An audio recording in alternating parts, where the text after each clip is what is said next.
Olá, olá, gente! Então, hoje a gente vai começar a nossa primeira aula de números complexos. E a gente vai destinar aí talvez umas 4 aulinhas para isso. Normalmente são 2, mas como a gente está com o tempo aí um pouquinho estendido, é importante porque é um assunto que muitas pessoas têm dificuldade, né? E aí eu dividi o assunto praticamente em 2 aulas de teoria e a gente vai fazer algumas aulas de exercício, tudo bem? Hoje a gente vai ver o início, a ideia de números complexos, como surgiu, as principais maneiras de escrever no plano cartesiano, de forma algébrica, e as operações na forma algébrica. Na outra aula, a gente vai ver na forma trigonométrica. Por conta disso, depois da aula, vocês não vão conseguir ainda fazer todos os exercícios da apostila. E não tem problema, a gente vai aos pouquinhos, tá? Qualquer coisa vocês vão mandando dúvidas no WhatsApp da academia, mas por enquanto vocês vão fazendo até onde a gente vira a teoria hoje, ok? Então vamos começar. Números complexos. Eu vou começar contando uma historinha rápida a respeito dos números, né? Os números, eles foram criados à medida que a humanidade foi tendo necessidade, né? Como assim? Antigamente, existiam maneiras diferentes de se representar uma contagem, mas ainda não existiam números. Então, por exemplo, um pastorzinho ia levar as ovelhas para beber água num riozinho. Então, ele levava as ovelhas e ele ia contando ou com pedrinhas, uma pedrinha para cada ovelha, fazendo uma associação, ou fazendo nós numa corda, ou risquinhos em algum osso, enfim. E aí, quando ele voltava com as ovelhas, ele fazia essa comparação. Se tivesse mais risquinhos que ovelhas, quer dizer que estava faltando ovelhas. Se tivesse igual, estava certo. Se tivesse mais ovelhas que risquinhos, ou ele tinha esquecido de riscar, ou ele tinha pego a ovelha de alguém. Mas o que importa é que a humanidade foi tendo a necessidade da criação de números, e o primeiro conjunto criado foi o conjunto dos números naturais. Esse conjunto, ele representa contagem. Inclusive, existe uma divergência aí no âmbito matemático se o zero entra como número natural ou não, porque o zero não representa a contagem, né? Mas o que importa é que para vocês ele vai ser natural, o zero é natural, até o final do ensino médio. Quando entrar na universidade, aí alguns cursos vão se deparar com isso, e eu não quero ser chamada de mentirosa, então eu já estou dando um possível spoiler do que um professor ou outro pode falar, né? Mais para frente. Mas para a gente, o zero é natural. E os naturais são números sempre positivos, sem vírgula, né? Sem decimal, sem fração. Então, vai ser 0, 1, 2, 3, né? É um conjunto infinito e todos os números inteirinhos positivos fazem parte desse conjunto. Só que a humanidade continuou se desenvolvendo e foi vista a necessidade de criar um outro conjunto, porque começaram a surgir dívidas. E essas dívidas, elas não estavam conseguindo ser representadas com o que existia, né? Então, foi quando surgiu o segundo conjunto, que é o conjunto dos números inteiros. O conjunto dos números inteiros, ele vai englobar todos os números naturais, ou seja, ele não vai excluir, mas vai acrescentar os opostos de todos os números positivos que existiam. O zero não existe menos zero, né? Então, vai ser só zero mesmo, zero é neutro nesse sentido, mas todos os números negativos vão passar a existir, e ele é um conjunto que é infinito para os dois lados, ele vai crescer para o infinito positivo e para o infinito negativo, beleza? Aí a humanidade viveu um tempinho com isso, feliz, mas muito imediatamente surgiu a necessidade da criação de um outro conjunto. Por quê? Porque as coisas não eram sempre inteiras, né? Então, às vezes eu queria meia saca de milho, ou às vezes eu queria repartir o meu lote em 5 partes para distribuir entre os meus filhos. E essa ideia de partição, de divisão da parte inteira não existia, até que foi criado o conjunto dos números racionais. Ele novamente vai englobar todos os números que já existiam. Então, os números naturais, números inteiros, fazem parte dos racionais, mas foram criados outros números, que são os decimais, sendo positivos ou negativos, né? Os decimais são os números que têm vírgula, mas que depois da vírgula não são infinitos, tá? As frações, que por definição, todo número que pode ser escrito na forma de fração, cujo numerador e denominador são números inteiros, e o denominador é diferente de zero, ele vai ser um número racional, né? Se a gente for ver, todos os decimais ou dízimas periódicas, eles podem ser escritos na forma de fração, né? As dízimas periódicas, que são os números que depois da vírgula são infinitos, mas que existe um padrão. Então, eu coloquei alguns exemplos: 4,77777, 3,7656565, 6,8 com risquinho em cima, uma outra maneira de se representar uma dízima periódica, né? Quer dizer que o 8 é o número que vai se repetir, é o período, né? Que vai se repetir infinitamente depois da vírgula. Beleza. E aí, por um bom tempo, a gente seguiu a humanidade com esses conjuntos, até que, principalmente o pessoal que estava estudando academicamente, viu a necessidade de criar um outro conjunto, porque além de estarem sendo descobertos números especiais, como o pi, o e, o fi, mas no meio dos cálculos apareciam números que não existiam, como as dízimas não periódicas, né, as raízes não exatas. Então foi criado o conjunto dos números irracionais. Esqueci de falar. Os naturais são representados por um nzinho, como está ali, os inteiros por z, os racionais por q, e os irracionais por r menos q. Alguns livros, né, principalmente até ali o segundo ano do ensino médio, trazem os irracionais como i, só que aí pode gerar uma leve confusão agora que a gente vai trabalhar com números complexos, né? Então a gente prefere escrever r menos q, que é a nomenclatura mais formal, mais correta, né? Então, os irracionais, eles não vão englobar nenhum dos números que já existiam. Esse conjunto vai compor novos números, vai trazer coisas que não existiam, que são as dízimas não periódicas, por exemplo, as raízes não exatas, sendo elas quadradas, cúbicas, enfim. Se não der um número exato, ou seja, o resultado vai ser uma dízima não periódica, ele vai ser um número irracional, e alguns números importantes que estavam sendo descobertos, né, como o pi, o e de Euler, né, o φ, que é da razão áurea, né, o número perfeito, enfim. E, por fim, foi criado o conjunto dos números reais, que englobou todo mundo que existia. Ele não trouxe nenhum número novo, ele só juntou os números racionais com os irracionais. Se a gente fosse ver isso de uma maneira como diagrama de Venn, né, ou diagrama, enfim, representativo, a gente teria ali o conjunto dos números naturais, englobando os naturais tem os inteiros, englobando os racionais, ou os inteiros tem os racionais. Os racionais e os irracionais não têm nada em comum, e os reais só juntou todo mundo, né? Então, ali onde tem espacinho, novos números foram criados. A gente vê que os irracionais, eles não estão englobando os racionais, né? Eles são conjuntos que a gente chama de disjuntos, ou seja, eles não têm elementos em comum, e os reais englobou todo mundo. Ok. Aí, a gente vai chegar numa análise legal aí, que é a reta real. A reta real, ela é uma reta que eu consigo representar em um só lugar todos os números que foram criados até esse momento. Então, se eu for olhar aí no meio dela, teoricamente, né, o que vai dividir o lado positivo do lado negativo vai ter o zero.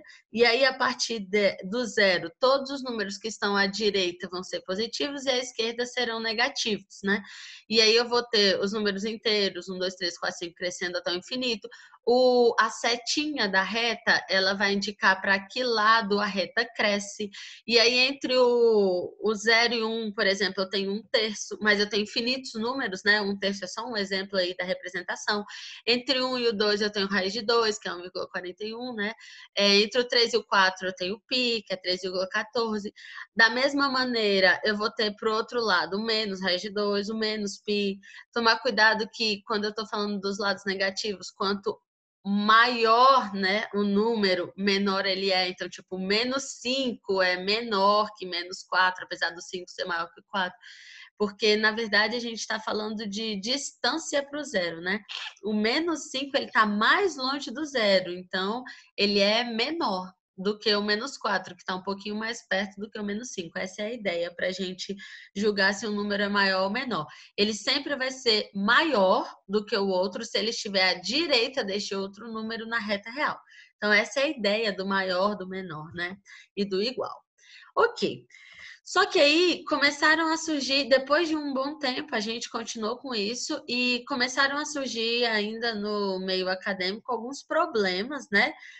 Englobando desenvolvimentos de cálculos que chegavam em números que não existiam. E antigamente eles falavam, não existe, não existe, não existe. E paravam de estudar e de desenvolver, enfim.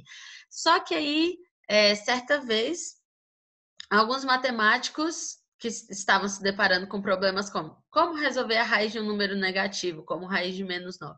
Se fosse menos raiz de 9, seria menos 3. Agora, e raiz de menos 9? Aí eles resolveram chamar de I a unidade imaginária.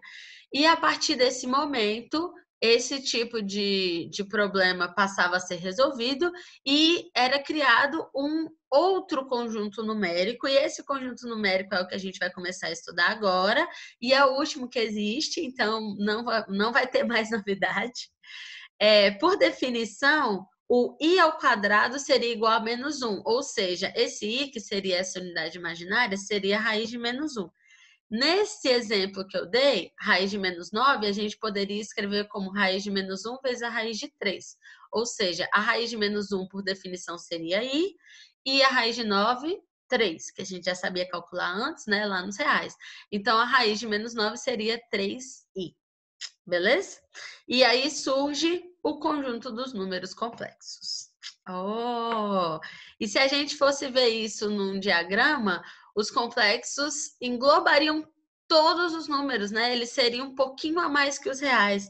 Essa parte branquinha aqui, que não existia e passou a existir, ela vai absorver todos os números complexos, né? Ela vai representar todos os números complexos que aparecerem esse i que a gente acabou de ver, eles vão estar nessa parte branquinha aqui. Beleza, agora a gente entendeu um pouquinho da história, a gente vai poder seguir a nossa vida. Então vamos lá.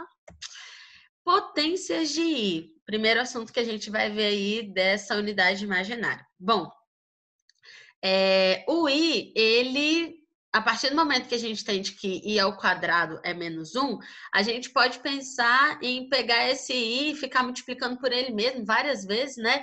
E se a gente fizer isso, a gente vai perceber que existe um padrão. Como assim um padrão? Seguinte, se eu pegar, por exemplo, i elevado a zero, qualquer número elevado a zero é 1. Ok, não vai mudar. I elevado a 1, qualquer número elevado a 1, ele mesmo também não vai mudar. I ao quadrado, por definição, menos 1. Ótimo. Agora, e o I ao cubo? O I ao cubo, ele pode ser aberto como I vezes I ao quadrado, né? Multiplicação de potência de mesma base, conserva a base, somos expoentes. Esse I, a gente sabe que é I. E o I ao quadrado é menos 1. Ou seja, I vezes I ao quadrado seria I vezes menos 1. Determinando menos I, né?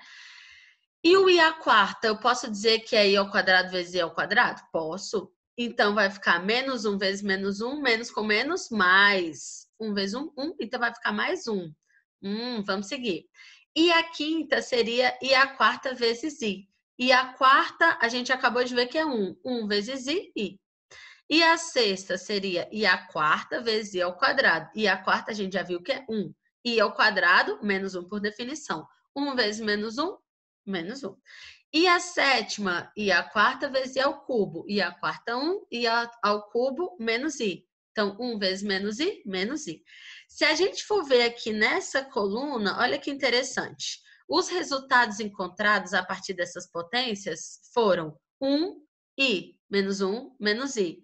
1i, menos 1, menos i. Ou seja, existe um padrão. Se a gente fosse continuar aqui, e a oitava, e a nona, e a décima, os resultados também seguiriam 1i, menos 1, menos i. 1i, menos 1, menos i. Ou seja, se a conclusão que a gente vai ter, ela vai estar associada ao número que está sendo a potência do i. Como assim? Vamos perceber aqui uma coisa. Se a gente notar com atenção, os resultados que deram 1 foram os resultados que o i estava elevado a um múltiplo de 4. Aqui é 4 vezes 0, aqui é 4 vezes 1. O próximo aqui seria um resultado e seria i à oitava, que é 4 vezes 2. Ou seja, quando o meu expoente for múltiplo de 4, o resultado sempre vai ser 1. Se o meu expoente for um múltiplo de 4 mais 1, ou seja, o resto da divisão desse número por 4 for 1, a resposta sempre vai ser i. Se for o resto for 2, vai ser menos 1. E se o resto for 3, vai ser menos i. O resto não pode ser 4, porque senão vai ser um múltiplo de 4 de novo, né? Então, para a gente saber se a potência do i vai dar 1i menos 1 menos i, a gente tem que pegar essa potência e dividir por 4 e ver o resto. Se o resto for múltiplo de 4, a resposta vai ser sempre 1. E se ela der restos diferentes, aí a gente vai ter i menos 1 e menos i. Aqui está a nossa conclusão escrita de uma maneira mais formal. I elevado a n vai ser 1 se o n for múltiplo de 4, e se o n for múltiplo de 4 mais 1, menos 1 se ele for múltiplo de 4 mais 2, e menos i se ele for múltiplo de 4 mais 3. E esse k aí que eu escrevi nessa conclusão vai ser sempre um número inteiro, né? Porque a gente está falando de divisões inteiras, partes inteiras da divisão, né? Beleza. Vamos então para um exercício para a gente ver se a gente entendeu. Minha sugestão é que vocês pausem o vídeo agora, depois de fazer, continuem.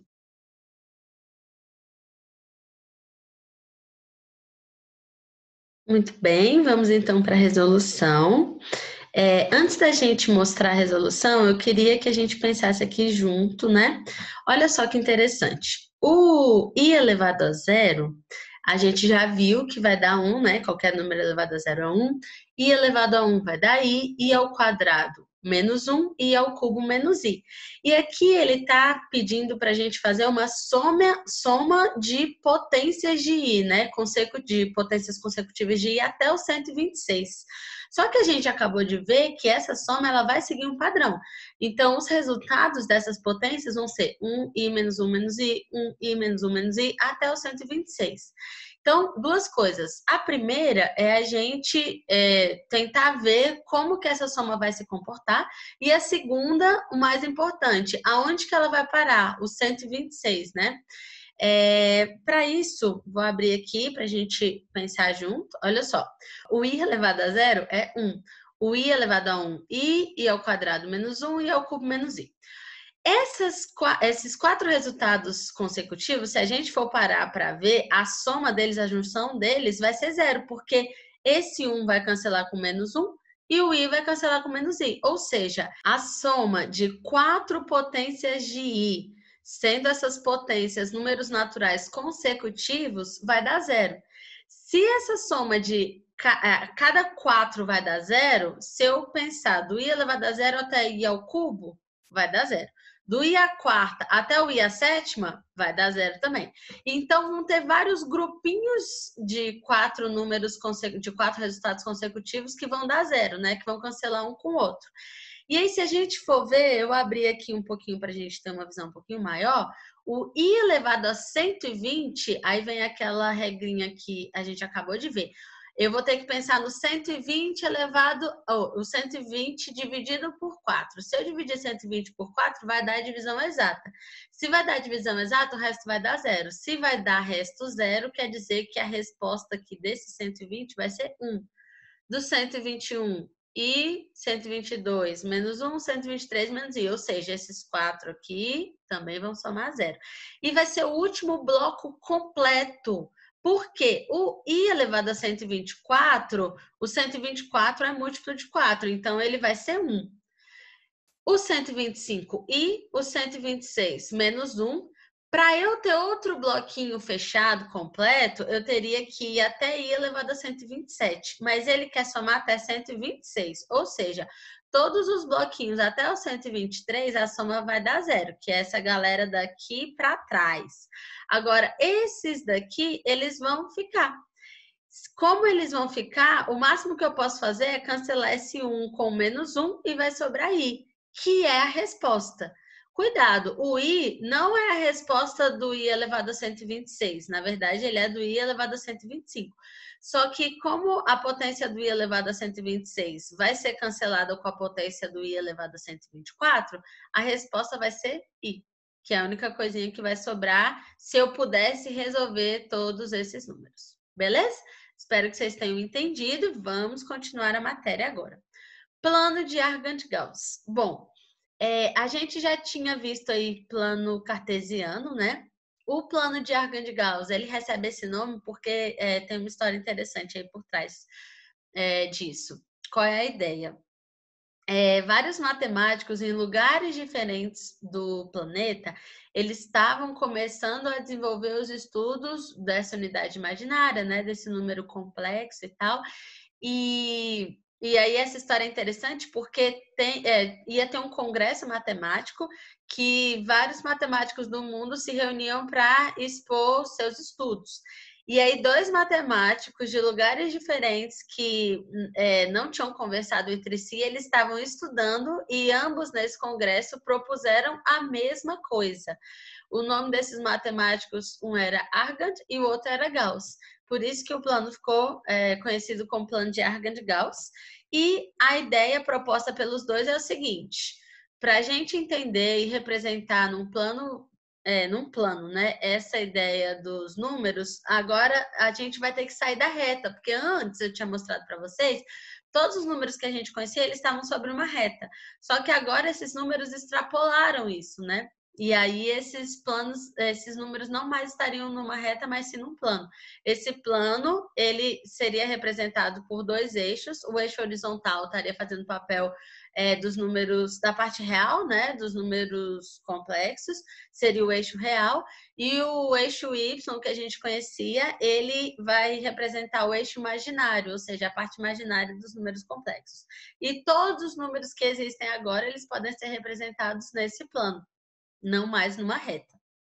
E agora não existe mais nada mais do que isso, né? E aí, essa é a ideia. É muito parecido com o plano que a gente já estava acostumado a trabalhar, né? Só que agora, bom, eu vou mostrar 2 representações dos números complexos. Uma que vai conversar muito com o que a gente já está acostumado até da geometria analítica, e a segunda que vai trazer a parte imaginária. Bom, os pontos como par ordenado. Se eu fosse olhar esses pontinhos aqui desse plano proposto, representá-los como par ordenado, bom, primeira coisa importante, quando a gente fala de números complexos, normalmente, de vez em quando, né, aparece a palavra afixo para representar esses pontos. Então, por exemplo, o afixo do Z1 é o pontinho, é essa coisinha amarelinha aqui. O afixo do Z2 é esse vermelhinho e assim sucessivamente. O eixo X vai representar meu eixo real e meu eixo Y imaginário, como eu já falei. E aí a gente vai representar do jeito que a gente fazia lá na geometria analítica, né? Então, os pontos 3, 4, 0, 3, e aí quando ele está sobre o eixo real, a parte Y, né, é 0, que é o caso aqui do Z3 e do Z4, por exemplo, o Y é 0. Se ele está aqui em cima desse eixo imaginário, o X é 0, que é o caso do Z2 e do Z5 aqui, ó. Beleza? E os outros vão estar ali distribuídos, esse no primeiro quadrante, esse no terceiro, esse no quarto, né? Ok. Agora a gente vai ver essa representação desses afixos, desses pontos, na forma algébrica. E aí, como é que vai ser? O mesmo plano cartesiano, tá? Na forma algébrica, se eu olhar, por exemplo, para o Z1, ele vai estar 3 no eixo real e 4 na imaginária. Ou seja, eu vou representar aqui por 3 mais 4i. O Z2, ele está 0 na real e subiu 3 na imaginária. Então, 0 mais 3i, beleza? E assim sucessivamente. O Z3 vai ser menos 6 na real e 0 na imaginária. O Z4, 2 na real e 0 na imaginária, e assim sucessivamente, beleza? Se você quiser pausar o vídeo, anotar esses pontos e tentar escrever essa representação, também pode ser legal se você tiver um pouquinho de dificuldade para poder treinar. E aí depois você volta e assiste de novo. Agora, a gente vai ver algumas nomenclaturas que passam a aparecer a partir dessa estrutura algébrica do número complexo. De novo, está aqui o plano, né, de Arcangel-Gauss. E aí, a primeira nomenclatura que vai aparecer para a gente é o que é um número real? O número real é aquilo que a gente já conhecia, ou seja, ele não tinha i. Ele poderia ter vírgula, poderia ter fração, poderia ser dízimo, mas ele não tinha i. Então, quer dizer que a parte imaginária do número, para ele ser considerado real, é zero. Exemplo, Z3 e Z4. O Z3 aí, ele está em cima do eixo real, a parte imaginária dele é zero. A gente não precisa escrever 0i, a gente só pode colocar só menos 6, assim como o Z4 eu também não preciso escrever 2 mais 0i, eu posso escrever só 2, que é o que a gente já estava acostumado a fazer, né? O número real. A gente não sai por aí escrevendo, quantos anos você tem? 20 mais 0i. Não, a gente não faz isso, né? Então, a gente pode continuar escrevendo sem o 0i. O número imaginário passa a existir. O que é o número imaginário? É o número que tem o i. Ou seja, que a parte imaginária não é zero. Exemplo, tem um monte. Eu nem escrevi aqui, mas todos os números que não estão só sobre o eixo real, eles são imaginários. Quer dizer, eles subiram ou desceram em algum momento. Cuidado, porque os que estão imaginários, os que são chamados números imaginários, não são os que estão sobre o eixo imaginário. São os números que não têm a parte imaginária zero. Os que estão sobre o eixo imaginário, eles são chamados de imaginário puro, ou seja, a parte real é zero e a imaginária não.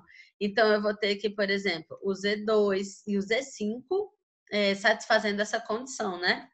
O Z2, ele não tem parte real, a imaginária, ou seja, ele é imaginário puro, a imaginária subiu 3 unidades para cima, né? Claro. E aqui ele desceu uma unidade. Duas observações. Da mesma maneira que aqui eu não precisava escrever mais 0i, aqui eu também não preciso escrever 0 mais 3i, apesar de ser a mesma coisa. E aqui eu não preciso escrever o menos 1i, eu posso só escrever menos i, é a mesma coisa também. Beleza? E a última nomenclatura importante que eu quero falar com vocês é o conjugado. O que é o conjugado? Conjugado é uma representação de um número complexo que normalmente a gente usa a letra Z, né, para representar os complexos. Se a gente coloca Z barrinha, a gente chama esse Z barrinha de conjugado de Z, né? Mas o que é isso na parte prática? Se Z é um número complexo, que a parte real é A e a imaginária é B, por exemplo, então o conjugado ele vai trocar o sinal só da parte imaginária. Cuidado, ele não vai trocar o sinal dos dois. Ele vai trocar o sinal só da parte imaginária. E aí a gente vai ter aqui como exemplo conjugado de Z1. O Z1 ele é 3 mais 4i. Se eu trocar só da parte imaginária, vai ficar 3 menos 4i. Conjugado de Z6. Z6 ele é menos 2 menos 3i. Troca o sinal só da parte imaginária. Então, aqui vai continuar sendo menos 2 e aqui mais 3i. E aqui, ó, o Z7, ele é 1 positivo e menos 5 na parte imaginária. Ele é 1 real e menos 5 na parte imaginária. Então, vai ficar 1 mais 5i. Não troca o sinal da parte real. Tudo bem? Beleza. Massa, massa. Muito bom. Então, vamos continuar. Último assunto de hoje, né? Operações na forma algébrica. Primeira operação que a gente vai ver é a igualdade. E algumas pessoas pensam, mas a primeira operação que a gente estuda não é a adição? Então, mas quando a gente vai falar de números complexos, a igualdade ela já vai gerar um raciocínio, ou seja, uma operação. Então, a gente já considera aí. A segunda seria a adição, subtração, multiplicação, e eu esqueci de colocar aqui, mas também tem a divisão, tá bom? Desculpa. Primeiro, vamos lá, igualdade. Se eu tenho dois números complexos que eles são iguais, eu estou dizendo para você, dois números complexos são iguais. Então, A parte real de um tem que ser igual à parte real do outro e a imaginária de um tem que ser igual à imaginária do outro. Cuidado, na hora dessa igualdade, você não precisa colocar o i na parte imaginária, porque você está pegando o número que acompanha o i. Pensando lá no plano de Argand de Gauss, o quanto que subiu ou que desceu foi o quanto que o outro subiu ou desceu. Não precisa pôr o i na hora do desenvolvimento desses cálculos, tá? Então, se você fosse fazer tipo um sisteminha. Mas se você for só igualar, tanto faz. Vamos ver um exemplo? Considere Z, x mais 7i e w menos 1 mais yi. Se Z é igual a w, então, parte real é igual a parte real, imaginária igual a imaginária. Logo, parte real aqui é x do Z e a real aqui do w é menos 1. Como esses dois números complexos eles são iguais, então quer dizer que x é igual a menos 1. Foi o que eu escrevi aqui. E a parte imaginária aqui é 7 e aqui é y. Como esses dois números complexos são iguais, y é igual a 7. Assim, z é igual a w, como proposto no enunciado, e ambos são representados pelo número complexo menos 1 mais 7i. Beleza? Espero que vocês tenham entendido esse exemplo. Agora a gente vai para a próxima operação, adição. Para a gente somar dois números complexos, a gente precisa primeiro lembrar que quem se relaciona entre si é a real com a real e a imaginária com a imaginária. Eu não vou somar todo mundo, dar um número só de resposta, cuidado com isso, hein? Então, eu vou pegar a parte real de um e somar com a parte real do outro, a imaginária de um com a parte imaginária do outro. Vamos para um exemplo para ficar um pouquinho mais claro. Se eu tiver dois números complexos, z, 3 mais 4i, w, 2 menos 3i, por exemplo. Se eu for somar esses dois, eu não vou somar aqui, por exemplo, 3 com 4 mais 2 menos 3. Não, eu vou pegar o 3 daqui e somar com 2. Assim como eu vou pegar o 4 e somar com menos 3. Não é porque é negativo que está deixando de ser soma, né? Cuidado. E também não é porque aqui está negativo que isso aqui é conjugar de alguém. Não, gente, isso daqui é um número complexo que a parte real é 2 e a imaginária é menos 3. Não tem problema, né? Eles existem. Então, eu vou somar 3 mais 2 vai dar 5 e 4 mais o menos 3 vai dar 1. Lembrando que eu não preciso escrever, né? Então, vai ficar 5 mais i, beleza? Vamos então fazer um exercíciozinho para treinar isso. Olha só, exercício 10. Pausa, tenta resolver e aí a gente continua resolvendo junto.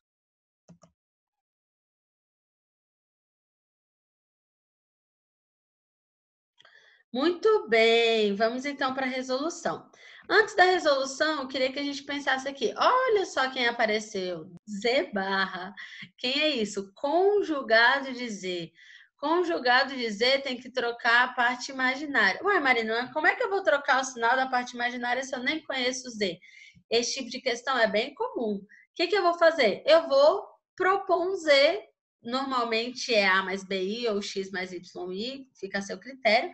Eu propus aqui o Z como A mais BI. Se o Z for A mais BI, olha só, o meu Z aqui no lugar do Z eu vou trocar por A mais BI e o meu Z barra eu vou trocar por A menos BI, porque é conjugado, né? Beleza. Aqui, esse 5, ele está fazendo um papel de uma multiplicação escalar, né? A multiplicação de um número por esse número complexo, eu vou fazer distributiva, chuveirinho. Vai ficar 5 vezes A, 5A. 5 vezes BI, 5BI. Esse mais aqui vai distribuir para os dois também, vai manter os sinais, ok. Aqui eu copiei só, apenas. Aí, olha o que eu fiz. Eu juntei 5A mais A, deu 6A. E 5BI menos BI deu mais 4BI. Se esse 4B tá junto com I, quer dizer que essa daqui é a parte imaginária do lado esquerdo. E 6A é a parte real do lado esquerdo. Só que ele falou que isso daqui é igual a isso. E aí, a primeira operação que a gente viu, igualdade. Se esse número complexo 6A mais 4BI é igual a esse número complexo 12 mais 16I, eu posso fazer uma igualdade de parte real com real e imaginária com imaginária. Foi o que eu fiz aqui sisteminha, né? Aqui embaixo, que a gente nem caiu no sistema, né? 6A é igual a 12, porque a parte real tem que ser igual a real, o que implica que o meu A é 2. E 4B é igual a 16, a parte imaginária é igual a imaginária, o que implica que B é 4. Portanto, o número complexo Z, ele queria saber quem era o Z, né? Z é 2 mais 4i, letra D. Beleza? Dá uma olhadinha aí rápida, se quiser pausa o vídeo, volta. Se não, vamos seguir nossa vida aqui. Subtração. A subtração, ela vai agir igual à adição. Eu vou relacionar de novo a real com a real e a imaginária com a imaginária. Então, eu vou pegar a parte real de um e subtrair da real do outro, imaginária, subtrair da imaginária. Foi o que eu escrevi aqui, de novo com i separadinho, né?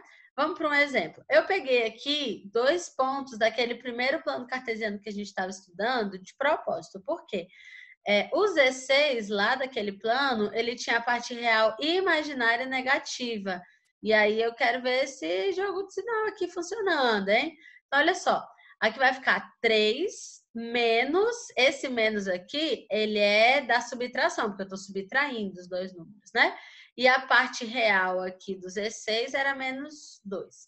Mas, Marina, por que você pôs mais? Porque é assim, a gente separa a real e soma com a separação da imaginária, tá? Então, esse mais aqui, ele vai existir porque eu vou, no final, juntar a parte real e a imaginária. Aqui, a imaginária do Z1 é 4 e a imaginária do Z6 é menos 3. Aí aqui tem que ficar atento, ó, menos com menos vai dar mais e menos com menos vai dar mais também. Então, vai ficar 3 mais 2, 5 e 4 mais 3, 7i. Então, Z1 menos Z6 deu 5 mais 7i. Apesar de ser subtração, deu tudo positivo, não tem problema, não existe essa relação. Beleza? Multiplicação, próxima operação. Multiplicação vai ser a primeira vez que eu vou relacionar real e imaginário. Eu vou pegar um número complexo e fazer distributiva de todos os elementos de um com o outro e depois o outro elemento com o outro, né?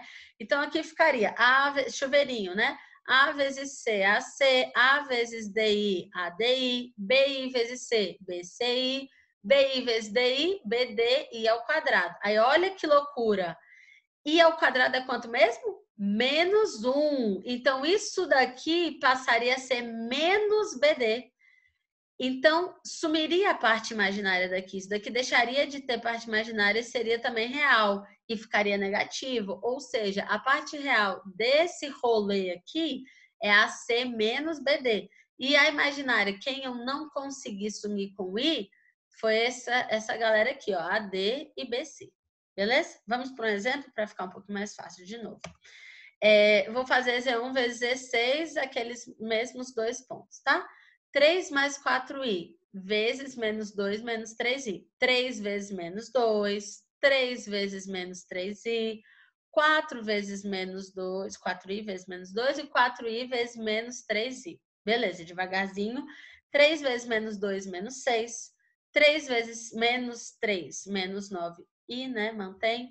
4 vezes menos 2, menos 8i. E 4 vezes menos 3, menos 12. I vezes I ao quadrado. Só que I ao quadrado é quanto mesmo? Menos 1. Então, vai ficar menos 12 com menos 1, 12. 12 com menos 6 são as partes reais. Vou juntar.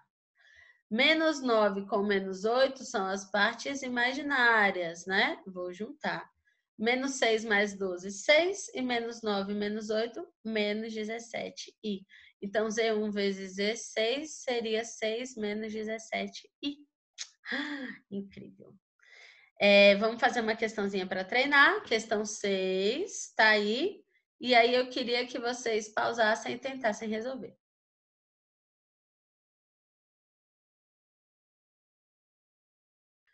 Então, vamos para a resolução. Olha só, gente. Eu posso dizer que uma coisa quarta é ela ao quadrado ao quadrado? Posso, né? Aí agora, olha o que eu vou fazer. Isso daqui eu vou desenvolver um produto notável. Então vai ficar quadrado do primeiro, mais 2 vezes o primeiro vezes o segundo, mais o quadrado do segundo. Só que, quanto que é i ao quadrado? De novo, pela enésima vez? Menos 1. Então, eu substituí aqui por menos 1. Aí, olha só, menos 1 com menos 1, cortou. Ficou 2i. Esse resultado é muito importante para várias questões da apostila de vocês. Várias mesmo. É legal a gente saber de cor, assim, que 1 mais i ao quadrado vai dar 2i. Se a gente sabe isso de cor, a gente consegue resolver um monte de coisa rapidinho. E aí, então, se 1 menos i ao quadrado é 2i, vai ficar só 2i ao quadrado. E esse quadrado aqui vai distribuir para os dois. Então, vai ficar 2 ao quadrado, i ao quadrado. E, de novo, i ao quadrado é menos 1. Então, 4 vezes menos 1, menos 4. Logo, esse ponto aqui, i menos 1 a quarta, que parece uma coisa assustadora e impossível de ser resolvida, deu menos 4. E menos 4 é um número que não tem parte imaginária, então ele está sobre o eixo real. Se ele está sobre o eixo real, ele é um número real, né? E a resposta certa é a letra A. Última operação que a gente vai ver hoje, divisão. A divisão, ela vai exigir da gente, primeiro um raciocínio. A ideia é a seguinte: quando eu vou dividir dois números complexos, no denominador tem um número complexo, tem uma parte imaginária, né? Só que eu não quero. Lembra quando a gente está no ensino médio, ou enfim, fazendo questões aí pro vestibular, treinando pro Enem, e aí a gente racionaliza normalmente, a gente tem o costume de racionalizar quando tem raiz não exata no denominador? É a mesma coisa. A gente costuma não deixar a parte imaginária no denominador. Para isso, toda vez que aparecer um número complexo no denominador, eu vou querer racionalizar, vou querer tirar essa parte imaginária daqui. Só que para eu tirar essa parte imaginária, eu vou multiplicar em cima e embaixo pelo conjugado do denominador. Para eu fazer a divisão de dois números complexos, eu tenho que multiplicar em cima e embaixo pelo conjugado do denominador. Então, aqui vai ficar, trocando o sinal dos dois, né? C menos DI, C menos DI, que é o conjugado do denominador. Não é o conjugado do numerador em cima e do denominador embaixo, não, hein? Pega o conjugado do denominador e multiplica em cima e embaixo. Aí aqui faz distributiva normal, blá, blá, blá, igual a gente acabou de ver como é que faz com multiplicação. E aqui embaixo, que é a parte importante, vai ficar C ao quadrado menos D ao quadrado e ao quadrado, porque esse daqui também é um produto notável. É o produto da soma pela diferença. O C ao quadrado mantém, e ao quadrado pela enésima vez, menos 1, menos com menos, mais. Então, aqui embaixo vai ficar a parte real ao quadrado mais a parte imaginária ao quadrado. E em cima vai ficar essa multiplicação aqui. Vamos para o último exemplo da aula de hoje. Eu, de novo, vou fazer a divisão de Z1 e Z6, que são os pontos lá que eu propus para vocês. O Z1 é 3 mais 4i e o Z6 é menos 2 menos 3i. Conjugado do denominador, menos 2 mais 3i. Multiplica em cima e embaixo. Aqui em cima, distributiva. 3 vezes menos 2, 3 vezes nananã, nananã, vai dar essa coisa aqui. E aqui embaixo eu vou fazer esse cara vezes esse cara. Mas, Marina, eu posso fazer a distributiva aqui embaixo também? Pode, mas quando você faz a distributiva, você vai chegar nessa parte aqui, que é isso daqui direto. Eu só estou poupando um passo, tá? Mas você pode fazer sim. E aí aqui vai ficar menos 2 ao quadrado, 4, e ao quadrado, menos 1 com menos vai dar mais, 3 ao quadrado, 9. Então, aqui embaixo o denominador a gente já entendeu por que deu 13. Agora, o numerador, 3 vezes menos 2, menos 6, 3 vezes 3, 9, 4 vezes menos 2, menos 8, 4 vezes 3, 12. Troca o sinal do i ao quadrado, que vai dar menos 1, troca o sinal do 12, vai dar menos 12, vai ficar menos 6 com menos 12, menos 18. E 9 com menos 8, i, né, sobre 13. Beleza? Última questão para a gente encerrar a linha de hoje, que é questão 3 da apostila. Quero dividir o conjugado de 1 menos i por 1 menos i. Beleza? Façam aí rapidinho, despausem quando terminar. Vamos então para a resolução. 1 menos i, o conjugado disso é 1 mais i. Agora, o que que eu tenho que fazer? Multiplicar em cima e embaixo pelo conjugado do denominador. Só que o conjugado do denominador também é 1 mais i, afinal de contas era o mesmo número, né? Então, vai ficar 1 mais i vezes 1 mais i em cima e 1 menos i vezes 1 mais i embaixo. Aqui em cima a gente não precisava ter feito conta, porque eu já falei que é muito importante, aparece muita questão. 1 mais i vezes 1 mais i, 2i. Mas se fizer continha não tem problema, é bom que até treina. I ao quadrado, 1 ao quadrado, 1. I ao quadrado menos 1, menos com menos mais, 2. 2i sobre 2, cancela, cancela, vai dar i, letra D. Beleza? Bom, gente, a gente viu a teoria aí, então, até a parte algébrica, tá? A gente não entrou ainda na forma trigonométrica, que é um pouquinho mais elaborada, que a gente até talvez desmembre em mais aulas. Para casa, vocês podem fazer, treinar todos os exercícios da apostila da 1 a 17, exceto a 11, que a 11 está ali perdida, ela vai cobrar um assunto de trigonométrica que a gente ainda não viu. Mas as demais vocês podem tentar fazer. Algumas a gente já fez hoje na aula, tá bom? Qualquer coisa, mandem dúvidas no WhatsApp da academia. Beijo, dá tchau para mim.